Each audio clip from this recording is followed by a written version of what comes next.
Hey guys, welcome to day 3. Today you're going to learn all about conditional statements, if, else, elif, logical operators, code blocks, scope, global and local namespacing, and a whole lot more.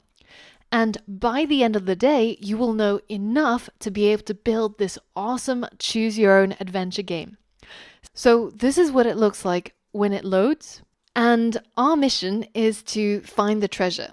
So it tells us you're at a crossroad. Where do you want to go? Left or right? Let's say I want to go left.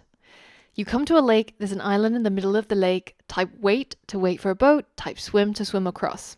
I'm going to wait for a boat. You arrive at the island unharmed. There's a house with 3 doors, 1 red, 1 yellow, and 1 blue. Which color do you choose? Let's choose red. And unfortunately, it's a room full of fire. Game over.